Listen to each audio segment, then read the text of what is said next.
Hello. Tayo po yumuko at manalangin.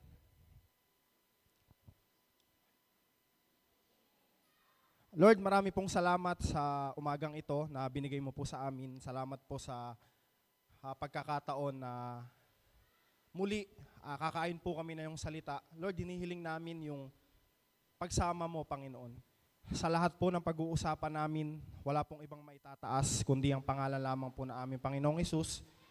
At hipuin mo po ang puso ng bawat isa, Panginoon. Maging ako, Lord, na tinalaga mo rito, samahan mo po ako.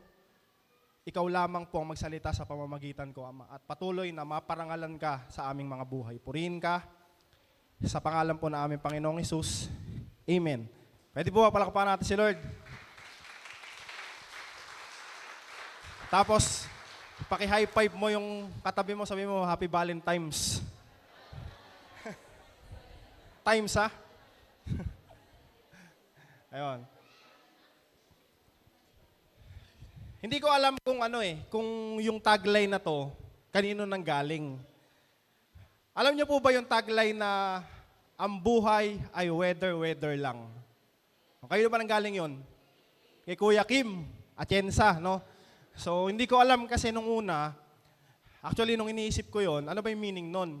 Ang buhay ba parang weather lang? Kasi, pagka kasi inobserbahan natin yung Pilipinas, tropical country tayo Tama? Pag sinabing tropical country, ano nga ba ibig sabihin nun? 2 season, tama ba? O, may dalawa, may tag-init, may tag-lamig. Parang ganon, no? So, ngayon po kasi, pagka tumitingin ako sa bakuran namin, panahon na naman ng Indian mango. Yan, tingnan mo yung katabi mo, mukha bang Indian? Hindi. Bulaklak, no? Namumulaklak na naman yung mga mangga, and then, sabi ko, parang totoo nga yung sinasabi ni Kuya Kim. Ang buhay ay weather lang. Kasi darating ang time na season nito, after ilang months, hindi na. Parang hirap nang hanapin. Sa usapin naman po ng supply and demand, no, pagka nagnegosyo, kapag ka hindi season, mas mahal yung prutas. Pagka season niya, mura kasi marami. Bakit natin ito pinag-uusapan? Magne-negosyo ba ako? Hindi to seminar, no? Kasi po, sa sinabing ang buhay ay weather lang, meron pong sinasabi ang Bible tungkol dyan. At ayun yung na-amaze ako nung nabasa ko. Actually, sikat to Yung isa doon sikat, no? Pero pagka binasa mo yung buong context, totoo pala talaga na ang Bible, ang Diyos ay may sinasabi tungkol sa panapanahon. Okay? Ang title ng pag-uusapan natin ngayon ay Your Time. Yan. By the way, kahapon kasi, nasa Matimbu kami. Meron kaming Don Watch doon. Kasama ko si Pastor Ray, Pastor Jello, saka si Jojo. Dito kasi, every Saturday, nagdo-Don Watch kami, no? 5:30, lagi. Kaso lang, lagi ako nalilate. Yung 5:30 na yun, minsan dumarating ako, 5:45. Kami ni Jojo, minsan. Si Pastor Jello, hindi nalilate. Dito siya natutulog. Si Pastor Ray, hindi nalilate din. Ngayon, kahapon, bigyan ko lang kayong kwento. Ang akala namin, 5:30 yung Don Matimbo. So, dinaanan ko sila rito, 5. Pagdating namin doon sa Matimbo, nag-i-start na. Nandun yung mga bata, kompleto yung leaders ng Matimbo. Ngayon, ang naramdaman namin, kakatinginan kami, kwentuhan kami, sabi ko pa rin, nakakahiya Late tayo. Hindi natin inassume na 5. At kung 5 man, late pa rin tayo. Pero sila, on time. Imagine yung mga bata on time. Meron pa nga doon, si Lodi. Madaling araw, may shades dito, naka-shades. Ibig sabihin, ready na siya for the whole day. No? Ngayon, ba't ko kinikwento yan? Kasi ngayon, ang pag-uusapan natin is about your time. Is about my time. At yung kinahapunan naman, kwento ko lang yung kahapon ko, hapon naman, napunta naman kami sa mga house blessing ng mga tropa, no? Dito lang sa Malolo. So nagkaroon ng house blessing. Tapos kinagabihan, umuwi ako, maaga kasi kailangan ko mag-prepare. Ay iniisip ko, ang pumasok sa isip ko kagabi, kasi sa amin, ang daming namamatay. Daming tarpaulin ng mga may patay yung muka. Iniisip ko kagabi, nagpe-prepare ako ng preaching. Bakit kaya kailangan pang may mamatay, no? Ba't kaya kailangan pa na may maiwan, may masaktan, may mawala? Pero nung nire-review ko yung pag-uusapan natin ngayon, may sinabi pala talaga ang Bible about your time, about my time, no? Yung your time na yan, explain natin yan ng malawak sa preaching natin ngayon. Ang verse natin ngayon ay matatagpuan sa mga ngaral o Ecclesiastes chapter 3, verse 1 to 14. So, plinash ko na po dito yan para sabay-sabay nating basahin. Sige po, basahin natin. Sabi rito, mga ngaral 3, verse 1 to 14. Verse 1, ang lahat sa mundong ito ay may kanya-kanyang panahon, may kanya-kanyang oras. Ang panahon ng pagsilang at panahon ng pagkamatay. Ang panahon ng pagtatanim at panahon ng pagbunot ng tanim. Ang panahon ng pagpatay at panahon ng pagpapagaling. Ang panahon ng paggiba at panahon ng pagtatayo. Ang panahon ng pagluha at panahon ng pagtawa. Ang panahon ng pagluluksa at panahon ng pagdidiwang. Ang panahon ng pagkakalat ng mga bato at panahon ng pagtitipon sa mga ito. Ang panahon ng pagyayakap at panahon ng paglalayo. Ang panahon ng paghahanap at panahon ng pagkawala. Nyon, ang panahon ng pag-iingat sa isang bagay at panahon ng pagtatapon. Ang panahon ng pagpunit at panahon ng pagtahi. Ang panahon ng pagtahimik at panahon ng pagsasalita. Panahon ng pag-iingat sa isang bagay at panahon ng pagtatapon. Daming panahon, ano? Ang panahon ng pagmamahal at panahon ng pagkapuot. Ang panahon ng digmaan at panahon ng kapayapaan. Ano ang mapapala ng tao sa kanyang pinagpaguran? Alam ko na ang itinakda ng Diyos sa tao. Iniangkop niya ang lahat ng bagay sa tamang kapanahunan. Ang tao'y binigyan niya ng pagnanasang alamin ng bukas, ngunit hindi binigyan ng pagkaunawa sa ginawa ng Diyos mula sa pasimula hanggang sa wakas. Alam kong walang pinakamabuti sa tao kundi magpakaligaya at gawin ng pinakamabuti habang siya'y nabubuhay. Alam ko rin kaloob ng Diyos na ang tao'y kumain, uminom, at pakinabangan ang bunga ng kanyang pinagpaguran. Alam kong mamamalagi ang lahat ng ginawa ng Diyos. Wala nang kailangang idagdag, wala ring dapat bawasin. Gayon ang ginawa ng Diyos upang ang tao ay magkaroon ng takot sa Kanya. Okay, balik po tayo sa una. Verse 1 pa lang, makikita mo na. Ang lahat sa mundong ito ay may kanya-kanyang panahon, may kanya-kanyang oras. Okay, yan po kasi, pagka in-explain natin o tinignan natin sa malawak yan, maraming meaning yun. May kanya-kanyang panahon, may kanya-kanyang oras. Ano yung oras na yun? Ano yung panahon na yun? Panahon ng pagkakasakit, panahon ng paggaling. Pagka binasa natin yung mga panahon, inelaborate lahat eh. At iniisip ko nga nung inaaral ko to, ang sabi ko, may warning pala talaga ang Bible na sinasabing merong panahon na ang tao magluluksa. Panahon ng pagpunit, panahon ng pagpatay. Pero meron naman dyan panahon ng pagtawa, panahon ng pag-angat. Ibig sabihin, ang buhay ay weather. Panahon. Okay? Ngayon, pagka binasa kasi natin yon, yung mga panahon na yun, number 1 na dapat nating tandaan, your time, point number 1, we live in the world of change. Nasa mundo tayo ng pagbabago. Ibig sabihin, walang stagnant. Lahat pare-parehas, nagbabago. Tignan mo yung katabi mo. Next week, bagong gupit na yan.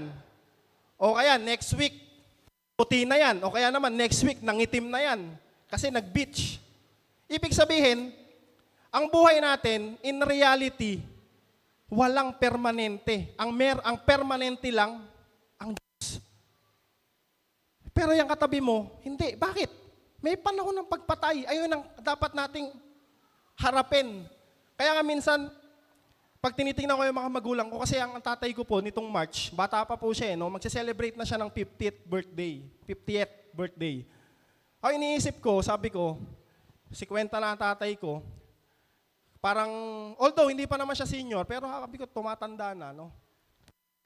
Mas maganda na habang bata siya at ako hindi pa nag-aasawa, maparanas ko sa kanya yung gift ng isang anak, no?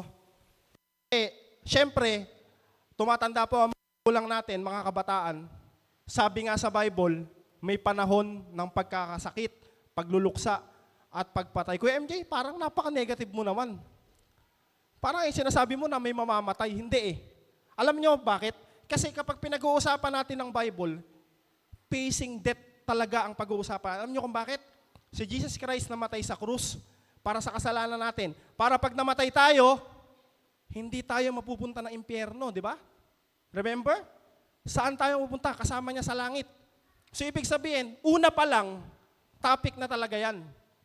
Ngayon, ito po ang dapat nating maunawaan, no?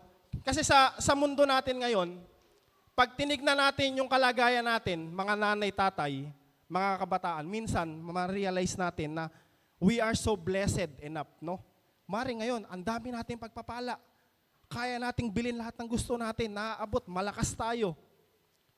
Ipagpasalamat natin sa Panginoon, no? Pero, ito ang warning na sinasabi niyan, eh. Hindi ka dapat magtiwala sa sarili mong kakayahan. Bakit? Sabi ng Bible, may panahon ng kalungkutan. May panahon ng pagkakasakit. Isang click lang, panahon ng Panginoon, pwedeng mabago yung sitwasyon mo ngayon. Sa downside ka naman, isang click lang, kaya kang iangat ng Panginoon. Naghahanap ka ng trabaho, nagninegosyo ka, isang click lang, kaya kang payamanin. Ako naniniwala ako, lahat ng nararanasan ko ngayon, pahiram lang ni Lord eh. Isang click lang, kaya niyang tanggalin, mawawala. At isang click lang, kaya niyang bigyan ako ng mas marami, kaya niya. Alam niyo po kahapon, kaya ako nakwento yung Don't Watch. Nagulat ako kay Pastor Jun, sabi niya, isa natin sa prayer ang the big one. Sino familiar sa the big one? The big one? Yung the big one, ito yung pinaghahandaan o yung pinag-aralan na darating na isang malakas na lindol. No?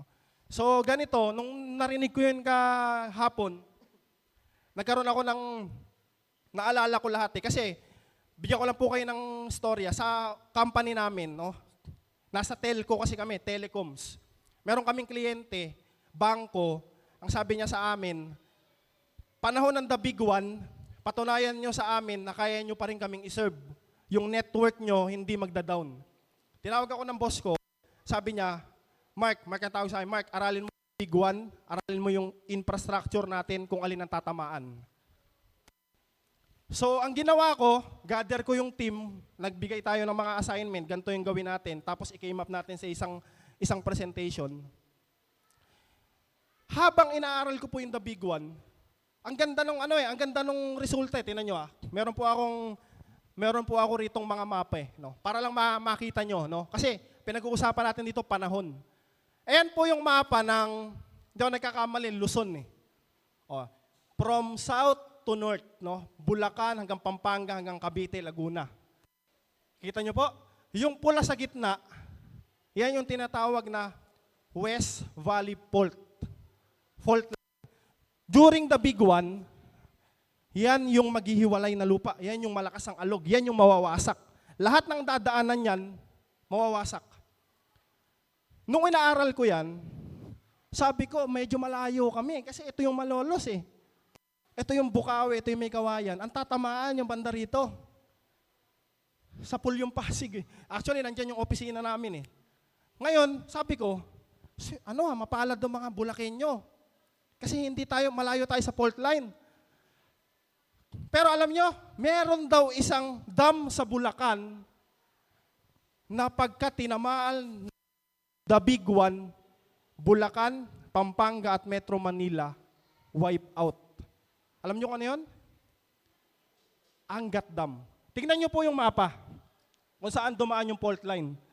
Tinamaan yung San Jose del Monte, Angat, San Rafael, Norsagaray. So, natin, no, yehey, malayo ang Malolos. Pag tinamaan yung Angat, wipe out ang Malolos. Wipe out ang Giginto. Pero, sige, paki-next. Meron ako sinukat dyan na distance. Ayan. Huwag niyo napansinin yung mga nasa gilid na yun. Kasi sa, ano na yan, sa company. Ito, sinukat ko yung layo ng fault line to Pampanga, 74 kilometers. Pero yan daw, lulubog. So, ibig sabihin, yung mangyayaring tubig. Ngayon, nung ninaaral namin to, sabi ng mga kasama ko, ganito gawin mo. May bakuran ba kayo? Sabi ko, meron naman. Gumawa ka ng malaking Noah's Ark. Para ma-save ka. Pero, Bulacan lang naman na ma-wipe out, di ba? Nagbibiruan lang, sabi niya. Oo, sabi diyan, magbaon ka sa Noah's Ark, wag hayop ang ibaon mo. Ibaon mo yung mga specialty ng Bulacan para ma-save mo yung specialty. Bumili ka ng ensaymada sa Eurobake, bumili ka ng chicharon, tapos lagay ko rin sa Noah's Ark, i-ready ko na. Nagkakabiruan lang, no? Pero alam nyo, seryoso itong bagay. Bakit? Tinatakot ko ba kayo? Hindi. Kasi ang sabi ng Bible, merong panahon. May panahon at bagay. Ngayon, alam nyo kung ano yung pumasok sa isip ko, bakit ko yan sinasabi sa inyo? Darating ang araw, lahat ng pera mo, walang magagawa. Lahat ng ari-arian mo na gusto mong ipundar, walang magagawa. Alam mo kung sino lang makakapagsalba sa'yo? Diyos. Hindi kayang isalba ng pera mo yung buhay mo. Kahit gaano karami mang achievement ma-receive mo, ang sabi ng Bible, may panahon lahat ng bagay. Pwede yang bawiin, pwede yang ibigay. Ngayon, ano yung pinag-uusapan natin ngayon? Ang buhay natin ay nakadepende saan? Sa Diyos lang. Hindi sa kakayahan ko. Hindi sa anong meron ka ngayon o hindi sa anumang na-achieve mo ngayon o ma-achieve mo pa. Bakit? Lahat yan sa Diyos lang nanggaling. Lahat yan kayang ibigay ng Diyos ngayon din, kayang bawiin ng Diyos ngayon din. Ayun ang sabi ng Bible Sabi ko lang ba? Hindi. Sabi niya, may panahon ng pagtitipon, may panahon ng pagkakalat ng bato. Di ba? So, ito pong araw na to, yung pinag-uusapan nating your time, ito yung time mo para i-realize na ang Diyos dapat sa buhay mo. Ang Diyos dapat ang maging basis mo ng pangarap mo o ng lahat, hindi sarili mo. Kasi, alam ko naman dahil Christian tayo ganun pero minsan kasi, ang kasi nagiging self-centered. Nagtitiwala na lang sa sarili. Kaya nga sabi ng Bible, nag-warning siya, hindi ka pwedeng maglingkod sa dalawang Panginoon Hindi ka pwedeng maglingkod sa kayamanan, hindi ka pwedeng maglingkod sa Diyos. Bakit? Kasi kapopotan mo yung isa, sasambahin mo yung ikalawa. Di ba? Pero hindi naman sinasabi na hindi na tayo magtrabaho. Thank you. Hello. Ang kailangan natin, i-realize at i-accept, i-honor sa buhay natin na ang Diyos kayang ibigay ang lahat. Your time, we live in a world of change. No? Ngayon, may banta sa Bulacan, So, uuwi na tayo ngayon na nagwo-worry, natatakot, hindi na tayo magtatrabaho kasi pagka pala na yan, lahat na pupundar natin, ma-wipe out lang. Hindi, ganun ang sinasabi rin ng Bible Pinapaunawa lang sa atin yan para itatak natin sa puso natin na dapat tayo ay magtiwala lang sa Diyos. Maging sentro lang ang Diyos. Alam niyo sabi sa Pilipos 4, verse 4-7, ang sabi diyan, magalak kayong lagi sa Panginoon. Inuulit ko, magalak kayo. Ipadama ninyo sa lahat ang inyong kabutihang loob. Malapit nang dumating ang Panginoon, huwag kayong mabalisa tungkol sa anumang bagay. Sa halip, hingin ninyo sa Diyos ang lahat ng inyong kailangan sa pamamagitan ng panalangin may pasasalamat. At ang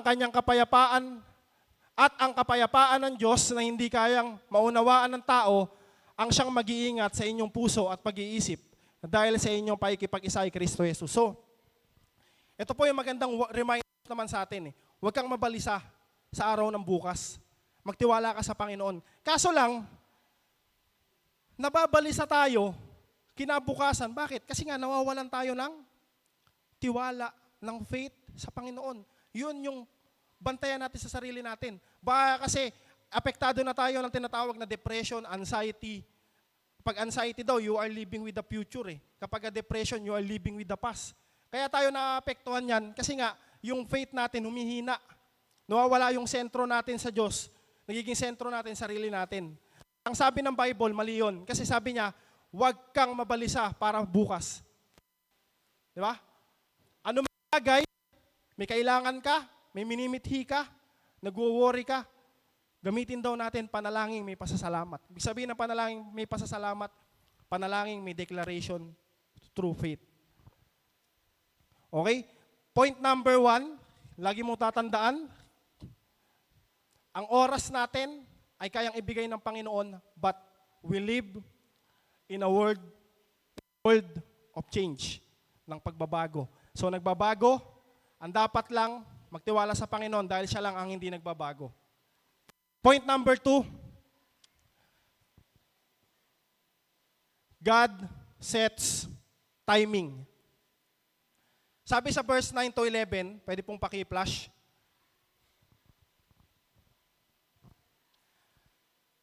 Ano ang mapapala ng tao sa kanyang pinagpaguran? Tingnan nyo, tinanong siya, ano mapapala pa talaga ng tao sa ating pinagpaguran? Kung hindi naman tayo nakasentro sa Diyos. Kasi kahit anong pagpaguran natin, kung pabago-bago nga, mawawala lang.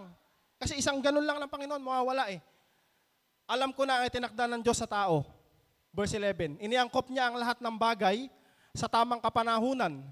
Ang tao ay binigyan niya ng pagnanasang alamin ng bukas, ngunit hindi binigyan ng pagkaunawa sa ginawa ng Diyos mula sa pasimula hanggang wakas. Paki-retain lang po dyan. God sets timing. Siguro po sa buhay natin ngayon, minsan kasi, dahil Kristiyano tayo, pero hindi pa rin may iwasan na nagkakaroon tayo ng comparison eh. No? Kasi alam nyo po, dumating po ako sa ganyang point. Meron ako mga kasama sa mga kaibigan, mga katrabaho, mga klase. Hindi naman sila naglilingkod kay Lord, pero bakit parang ansaya lang ang buhay nila? Hindi sila nagkakasakit, mayaman sila, okay yung mga grades nila. Sa board exam, pumasa sila, okay yung career nila. Pero pagka tinignan mo yung history nila, hindi sila naglilingkod sa Panginoon. Ang tanong ko, bakit ganun? Bakit inaalaw ng Panginoon yun? Pero yung naglilingkod, yung iba sa atin, kinakapos, nahihirapan magbayad ng tuition, nagkakasakit yung anak, nagkasakit yung nanay. Pagka nagkaroon tayo ng comparison na ganun, normal eh, kasi tao kayo. No? Pero babalik tayo sa Panginoon. Ang sabi kasi ng Panginoon, iniangkop niya lahat ng bagay sa tamang kapanahunan. Ibig sabihin, lahat ng bagay, merong timing. God sets timing. Kung mapapansin nyo, ang sabi dyan, binigyan niya ng pagnanasang alamin ng bukas. Ngunit hindi binigyan ng pagkaunawa sa ginawa ng Diyos. Ang tao, meron tayong desire na malaman kung ano yung future. Binigyan tayo ng desire na mangarap, mag-search, alamin yung way para maabot yung future na to. Pero sabi ng Bible, hindi niya tayo binigyan ng pagkaunawang malaman o maunawaan ang lahat ng ginawa ng Diyos. Bakit? Kasi ang mind natin, limited. Ang Diyos, limitless. Kaya kung papansinin niyo po, pagka nakakausap kayo ng scientist, hanggang ngayon, inaaral nilang universe at yung underwater. Kasi daw yung ocean, hanggang ngayon, di pa rin yan kayang sisirin, gaano kalalim yan. Wala pa nakakaabot kasi sa lalim. Bakit? Kasi nga sabi ng Bible, hindi naman binigyan ang tao ng pagkaunawa sa lahat. Pero desire na alamin yon sa future, binigyan, desire. Pero yung mauunawaan mo, hindi. Bakit? Kasi may timing ang Panginoon.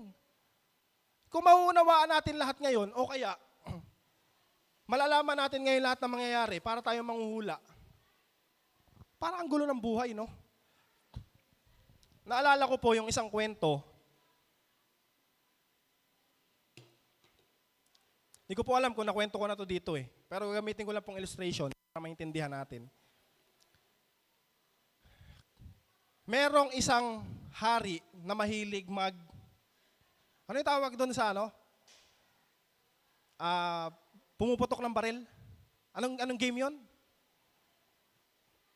Oh, mahilig bumaril. Yung may mga target shooting, no? Ngayon, meron siyang kaibigan, kasi yung kaibigan niya na yon, positive yon. Lahat ng nangyayari sa kanya, ang tingin niya, maganda. Expert yun sa baril. Ano ginawa niya, sabi ng hari, magta-target shooting ako, i-set up mo yung baril. Sabi, sige po. Sinet up niya. Magkaibigan naman sila, no? Pagputok ng hari ng baril, tinamaan yung hinlalaki niya, naputol. Sinisisi niya ngayon yung kaibigan niya eh. Sabi, expert ka sa baril. Bakit ka nagkamali? Naputol yung daliri ko. Di ginagamot, no? Putol na eh. Sabi ngayon nung nag-set up ng baril,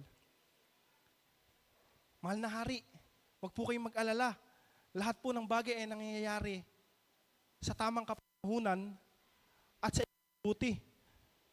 Lolo ka ba? Paano sa ikabubuti? Ako, naputulan ng daliri, ikaw hindi. Hindi kita mapapatawad. Patawag siya ng pulis, pinakulong. Hari eh. No? So sa madaling salita, hindi na mababalik yung daliri. Hindi na pwede i-welding yun eh. Di ba? So naputol na yung daliri. Dahil nga ang hari, may mag-target shooting, nag-level up, pumunta ng gubat. Ang tina-target shooting ngayon, baboy ramo. Pagkahanap ng baboy ramo, may binaril siya. Nung kukuhanin niya yung tinamaan niyang baboy ramo, hinuli siya ng mga kanibal. Nung pagkahuli sa kanya ng mga kanibal, dinala siya doon sa lugar nila. Kanibal, ano ba kanibal? Kumakain ng tao, no? Nung lilinin na siya, nakasabit siya sa kawayan. Sabi pala, ang mga kanibal pala na yon, maselan, no? Meron sila superstition, pamahiin. Hindi sila kumakain ng kulang-kulang. Tignan mo yung katabi mo. Hindi sila kumakain ng kulang-kulang. Ngayon nakita nila, sabi ng isang kanibal, no, walang daliri yung isa. Hindi pwede, hindi pwede kainin. Bad. Binaba ngayon yung hari. Go! You're not qualified for us to eat. Englishero yung kanibal. Lupit, ano? Ang ginawa, umuwi yung hari. Tinawag niya yung kaibigan niyang nag-set up ng baril. Sabi niya, salamat. Kung hindi ako putulan ng daliri, kakainin akong kanibal. Sabi ngayon, pinakawalan. Sabi niya, ayan po yung ibig sabihin na lahat ng bagay ay nangyayari sa tamang kapanahunan at sa ikabubuti natin. Nagpapasalamat din po ako, mahal na hari. Bakit ka nagpapasalamat? Kasi kung hindi niyo ako pinakulong, kasama niyo ako na nag-target shooting, ako po kompleto, ako po kakainin ng kanibal. Nag-gets niyo yung istorya, no? Gawa ko lang yun eh. Wala yun sa Bible ha, baka hanapin nyo. Gawa ko lang yun. Pero gusto ko pong maintindihan nyo yung illustration na yun, na minsan, may nangyaring pangit sa buhay mo, may nangyaring pangit sa'yo, hindi mo ma-accept na pwedeng maging magandang kalabasan nun in the future. Bakit? Kasi nga hindi mo kayang unawain ang isip ng Diyos. Limited ka lang eh. Nakatingin ka lang ngayon. Hindi mo alam yung future. Hindi ko alam.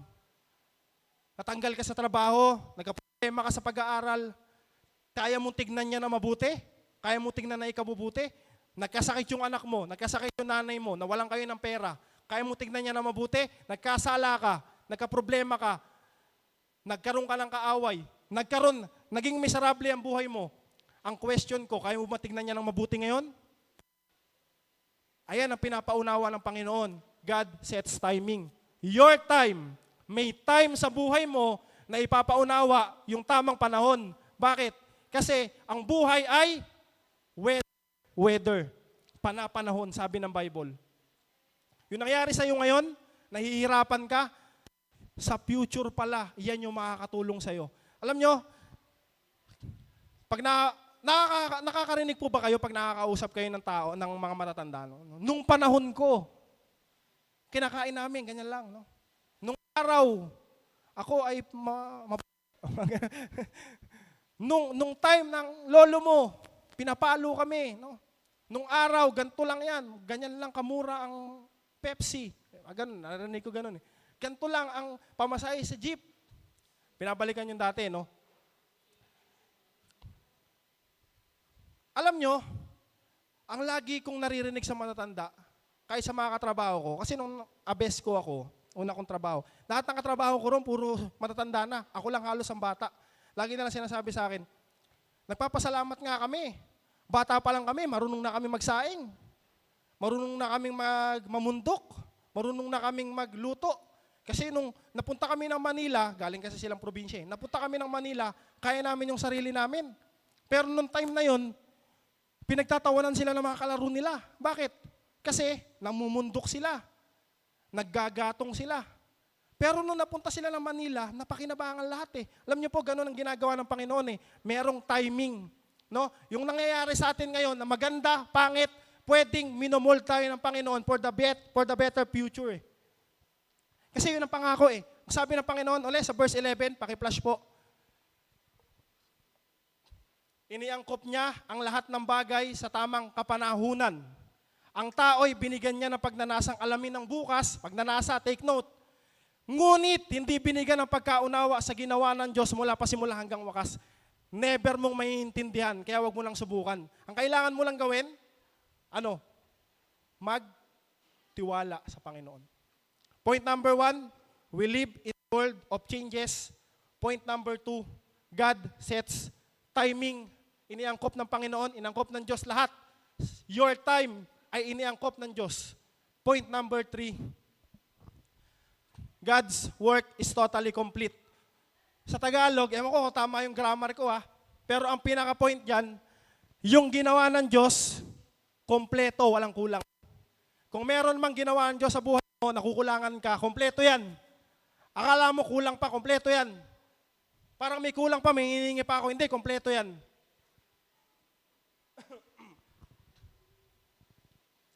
Kompleto ang ginawa ng Diyos sa buhay natin. Alam niyo po, last January, ang tanda ko January 18. Kaya ako, nare-realize ko ngayon kasi pa nagpipreach po ako, ang dami kong kwento, no? Nagkikwentuhan kami ng, actually, misa kasi naipagkwentuhan ako kay Lord, kahit ako lang nagsasalita. Sabi ko, Lord, kaya siguro hindi mo ako binibigyan ng work from home pure work from home. Kasi wala ako ipipreach. Wala akong experience, sa bahay lang ako. Kaya mo siguro ako nilalagay dito, Lord Marami akong experience. Alam nyo, nagdadrive ako one time. May concert dito sa Philippine Arena. Friday po yun pauwi. Sobrang traffic sa NLEX. Gagabihin ka talaga pag doon ka dumaan. Dahil sa concert dyan, ang dami daw sasakyan, volume of, Friday pa. Ang ginawa ko, iniwasan ko yung traffic. Nakasasakyan po ako. Dumaan ako ng MacArthur, pero hindi ako didiretso ng Valenzuela, Bukawi. Dito ako pa Ubando. Aware po kayo doon? Papapuntang Bulacan kasi taga Bulacan po ako Akalain mo ba naman iniwasan ko yung traffic? Traffic din kasi puro truck. So ang nangyari, no? Para lang ma-explain ko yan nakita ako sa stoplight, papatugtog lang ako ng worship song. Kasi preacher din ako noon ng Sunday noon. So nag-isip-isip lang ako. Drive. Nakita ako sa stoplight. May motor, bata, sumingit. Biglang sumemplang sa harap ko. Tapos kumalabog yung ulo niya, saka yung motor niya doon sa harap ng sasakyan. Ay di nagulat ako ngayon. Sabi ko, naku, patay, may tama. Stoplight, di nagbubusinahan lahat. Kita naman nila, bumagsak yung motor. So ibig sabihin, aksidente. Ang ginawa ko, handbrake, bumaba ako, tinitignan ko. Tumama yung ulo niya bata. Motor, walang lisensya. Tinayo ko yung motor. Marami naman tumulong. Tinitignan ko siya, wala naman tama, pero hindi ko alam kung may bukol kasi hindi ko kinapa. Tinitignan ko yung sasakyan. May maliit lang naman na gas-gas, buti na lang, tumama lang. Pinagilid kami, kasi cost na ng traffic pinagilid kami. Sabi ko, ano nangyari? Sabi niya, Nung nagkausap kami, grabe yung itsura niya. Parang naman yung takot na takot. Kuya, parang gumanon siya sa akin. Sorry, pasensya na po kayo. Wala ko akong ibabayad eh. Hinaram ko lang po yung motor, pasensya na po. Hindi, sabi ko, titignan ko siya. Tapos parang mangiyak-ngiyak. Sabi ko, wasak yung motor eh. Sabi ko, hindi, sige ganito, kalma ka lang. Mag-usap lang tayo, hindi kita pagbabayarin. Nakita ko kasi tumama yung ulo mo. Dadalhin kita sa ospital. Kasi mahirap ka ako, baka mamaya magka-problema ako. Hindi na po kuya, kasi kailangan ko na pong pumunta sa pupuntahan ko, inutusan lang po ako. Hindi, wasak yung motor mo eh. Hindi na po kuya talaga, pasensya na po. Parang takot na takot siya, no? Sabi ko, sige ganito na lang. Papaalisin na kita, isang favor lang. Sasama ka sa barangay, magpapablatter lang tayo. Para lang safe tayo parehas, no? Kasi, mahirap eh, pag nakasasakyan ako, baka mamaya kasi, pwedeng habulin eh, masisi. O sige po kuya, yun na, sige ah. Punta kaming barangay, nagpa-blatter. May mga enforcer naman doon na nakakita. O sabi ko sa barangay, ayaw po magpagamot eh, kaya gusto ko nga pong dalhin eh. Ngayon, ginamot siya ng betadine doon, sabi, ayaw eh, hayaan mo na. Papablatter na lang po ako para lang po written na may nangyaring ganito. Hindi, pinablatter. So, kita ko yung harapan ko, may gas-gas talaga siya eh. Uka, ano. Ang ginawa ko, inayos ko na lang sa bahay. Pero habang nagdadrive ako, pauwi na, nag-iwi na kami, bumalik lahat ng alaala ko. Naalala, hindi po ako nagkakamali. Bago ako dito sa church. Kasama kami ni Kuya Joel sa jeep. Pag uwi ko, I think 4th year o 3rd year high school ako noon. No? May nakaparadang Mio sa harap namin. Kasi excited ako sa motor noon eh. Hinaram ko siya. Bumangga ako sa kotse ng pare. Talagang wasak yung motor, wasak yung sasakyan. Gilid. Hanggang ngayon, kahit anong isip ko, hindi ko alam paano ako nabuhay. Gantong-ganto po yung nangyari. No? Pasalubong. May pagano na kotse, umu-overtake ako. Salubong talaga ako sa kotse. Salpok ako. Kayas yung motor. Hanggang ngayon, kahit anong isip ko, hindi ko alam bakit ako buhay. Paano nangyari? Paano ako iniwas? Kasi ang nangyari po nun, wasak yung motor, basag yung side mirror, ang haba ng gasgas ng sasakyan, ang haba ng sugat ko dito, malapit lang sa amin. Bumalik lahat yung sa isip ko. Tapos yung tatay ko pinatawag, punta kami ng barangay, yung pare nagagalit sa akin, sabi hindi ganon. Pinababayaran sa tatay ko. Namumroblema kami. Nanghiram lang ako ng motor, wasak, sasakyan, paano namin babayaran? Wala kaming pera, high school lang ako nun, walang tatrabaho. Noong time na yun, iyak ako ng iyak. Naalala ko lahat ng trauma, anxiety. Sabi ko, paano to? Paano mangyayari sa amin? Kasi nga, pagkakamali ko yun. Pero hindi na yun ang naisip ko nun. Paano rin ako naligtas? Grabe talaga gumawa ang Panginoon eh. Complete talaga yung work niya eh. No? Ngayon, nung binabalikan ko yun, yung nangyari sa bata, sabi ko, Lord, kaya mo pala ako pinarana sa akin yun kasi gusto mong ipa-appreciate sa akin yung buhay ngayon. Di ko pala nakwento, yung bata na yun, bago umalis, sabi ko, mag-pray tayo. Kasi tumama eh. Kinakabahan ako baka mamaya, later on, magkaroon siya ng problema. Kasi narinig ko talaga kumalabog yung ulo niya eh. Siguro natatakot lang eh. Ngayon, nung binalikan ko lahat yun, ang sabi ko, kaya pala nangyari yung traumatic experience na yun. Kasi gusto mo sa aking ipaunawa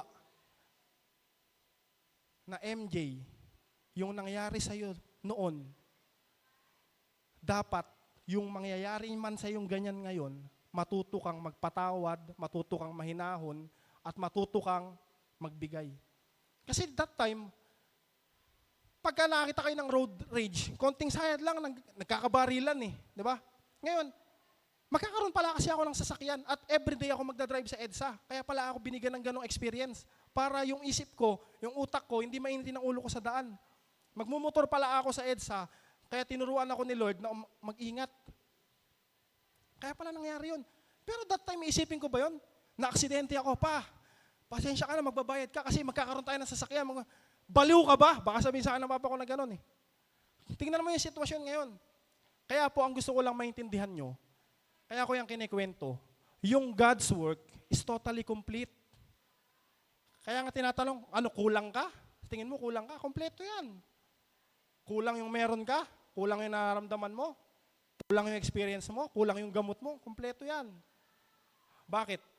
Kasi ang pananaw na binibigay ng Panginoon sa atin, binigyan niya tayo ng desire, but hindi niya tayo binigyan ng karapatang maunawaan ng lahat.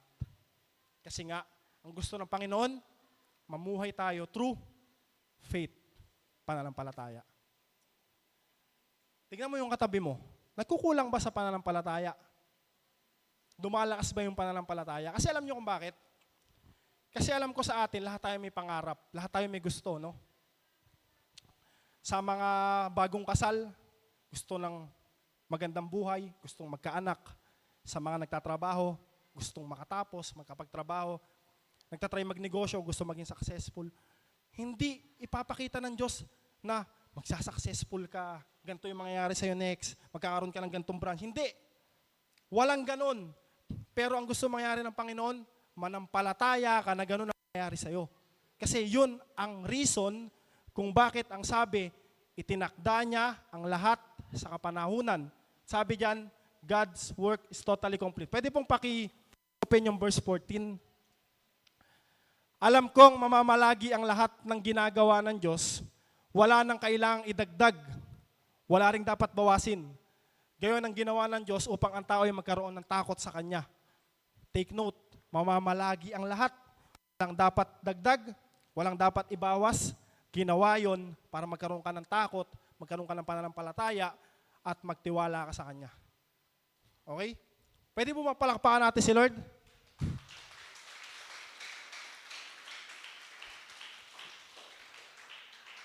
Naiintindihan niyo po ba yung topic natin? Your time, whether, may time ka sa Panginoon, pero ang gustong ipaunawa sa iyo ng Panginoon, yung time na yon ay hindi pa pwedeng mangyari sa gusto mo lang.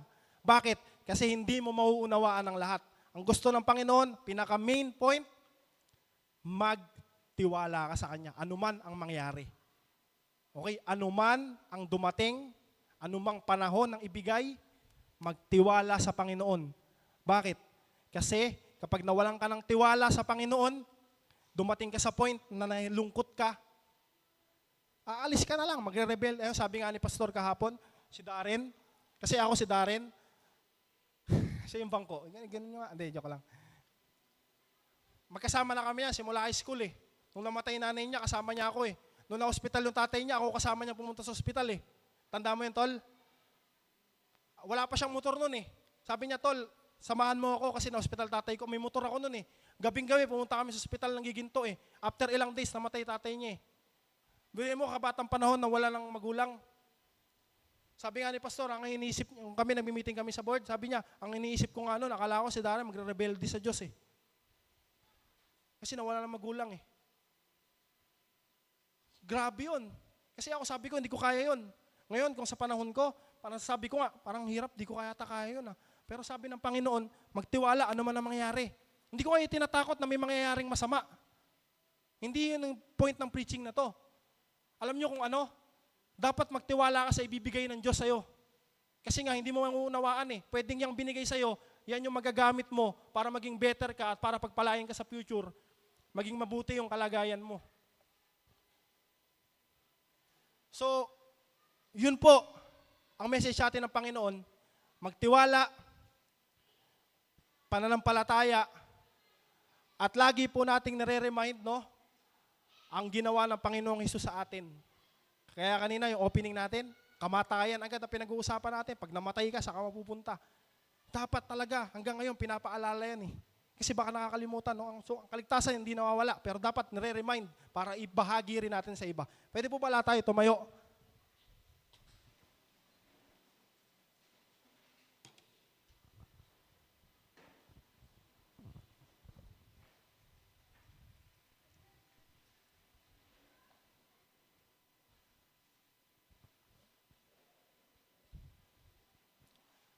Ang maganda pong nangyayari ngayon, nauunawaan natin na lahat ng bagay hindi mangyayari sa ayon sa kagustuhan mo lang, kundi sa kagustuhan ng Diyos. Iniangkop niya ang lahat ng bagay sa kanyang kapanahunan. In His own timing. At alam ko, alam nyo, ngayon, na ang plano sa akin, plano sa iyo ng Panginoon ay para sa ikabubuti mo. Kung hindi man katanggap-tanggap sa iyo ngayon, nahihirapan ka man ngayon, pero ang dapat mong gawin ay magtiwala lang kay Lord. Kasi nga ang sabi, hindi mo mauunawaan. May panahon ang lahat ng bagay. Ang bagay may kanya-kanyang panahon. Ang buhay ay weather. Ayun ang dapat nating tandaan. Ang pinapaunawa sa atin ngayon, GCM San Pablo, magtiwala tayo sa Panginoon. Ang Panginoon, sasamahan tayo sa ating buhay. Ang pinakamahirap na gagawin natin, kapag hindi natin naiintindihan yung mga nangyayari, lalayo tayo sa Panginoon.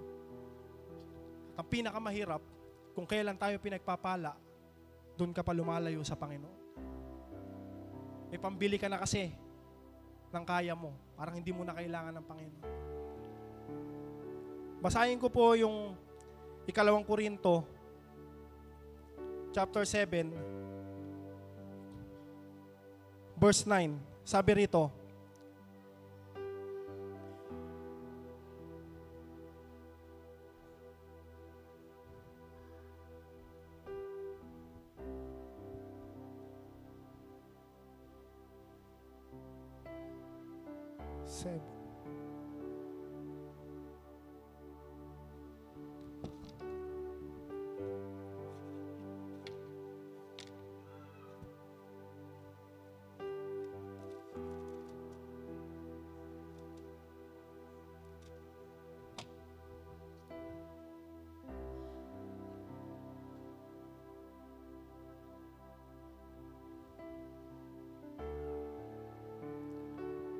Ikalawang Korinto, chapter 7, verse 9. Ngayon ay nagagalak na ako, sapagkat ang kalungkutang iyon ang ginamit ng Diyos para akayin kayo na pagsisiya na talikuran ng inyong pagkakasala, kaya't hindi kayo napipinsala dahil sa amin.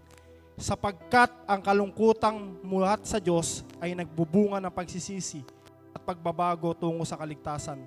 Ngunit ang kalungkutang dulot ng mundo ay humahantong sa kamatayan.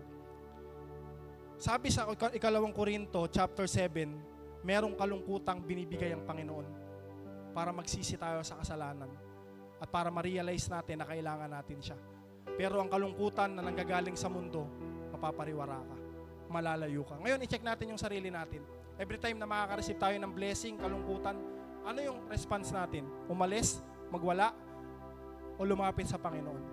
So yun, ang binibigay sa atin ng Panginoon, your time. Maangaral 3 verse 1 to 14, tiwala, manampalataya, at ibigay lahat sa Panginoon. Lord, salamat po sa umagang ito. Salamat po sa mensahe na binigay mo po sa amin. Salamat po sa panahon na pinapaunawa mo. Lord, lahat na mangyayari sa amin, hindi namin kayang unawain, hindi namin kayang maintindihan. Gaya po na yung sinabi. Pero Lord, ang gusto mong ma-establish sa amin is yung faith, pananampalataya na yung gagawin mo, yung ibibigay mo, yung ipaparanas mo ay angkop sa iyong plano at para sa aming ikabubuti. At Lord, ni-remind mo kami, Lord, sa Pilipos na huwag kaming mabalisa tungkol sa araw ng bukas. Yung gusto namin, Lord, dahil sa pananampalataya, hihilingin namin sa iyo ito sa pananalangin ng may pasasalamat. Lord, italaga mo po sa puso ng iyong mga anak, Lord, yung puso, Lord, na patuloy na nagpapasalamat sa lahat ng bagay. Yung may kagalakan, Panginoon. At Lord, yung dinadanas po, Panginoon, ng iba na nahihirapan, meron pong iba may sakit, yung iba po nagkukulang. Lord, alam ko, someday marirealize nila yung pagpapala mo. At ngayon, Lord, inihiling ko, Lord, sa lahat ng nakakaranas na ito, yung comfort, Lord. Kung meron mang sakit, Lord, yung kagalingan, na sinabi mo nga po, Lord, hilingin namin ng may pasasalamat at dinideclare po namin sa pangalan ni Jesus, Lord, healing, Lord, sa lahat po ng may karamdaman, Panginoon. Sa lahat po ng nandirito, Lord, na nahihirapan, Lord, humihiling po kami ng comfort, Panginoon. We declare blessing, Panginoon, sa buhay ng iyong mga anak. Sa lahat po ng kabataan na nahihirapan sa pag-aaral, Lord, sa lahat po ng kabataan, Lord, na nahihirapan, iraos yung pag-aaral, iraos yung buhay, nakikita nila na mahirap ang buhay, Lord, nahihirapan. Hihiling ko, Lord, yung blessing, Lord, yung comfort, yung pag-iingat mo, yung pagsama mo, at patuloy na pagtitiwala sa iyo, Panginoon. Sa lahat po na nandirito, Lord, na magulang, mag-asawa na nangangarap, Lord, ibigay mo po sa kanila, Panginoon, ang kanilang hinihiling ayon sa kanilang pananampalataya. Gaya nga po ng sinabi mo, dahil sa aming pananampalataya, mangyayari ang bagay na aming gusto, Panginoon. At ayun po ang aming pinangahawakan. Lord, patawarin mo po kami sa aming mga kasalanan, patawarin mo po kami sa aming mga pagkukulang, patawarin mo po kami sa aming mga sariling kaisipan, Lord, na namumutawi sa amin. Kundi Lord, ngayon po, ingatan mo po ang iyong mga anak, ang aming mga puso na patuloy maging kalugod-lugod at patuloy na kalugdan mo, maging kalugod-lugod kami, Panginoon, sa iyong harapan sa lahat ng ginagawa naming ministry, sa lahat ng ginagawa naming paglilingkod. Hindi po ito mawawala ng kabuluhan dahil, Lord, nalulugod ka sa amin, Ama. Marami pong salamat sa umagang ito. Salamat po sa iyong salita. Purihin ka, Panginoon. Ikaw lang pong maitaas sa aming buhay. Marami pong salamat sa pangalan po na aming Panginoong Hesus. Ito po ang aming dalangin. Amen. Palakpakan po natin si Lord.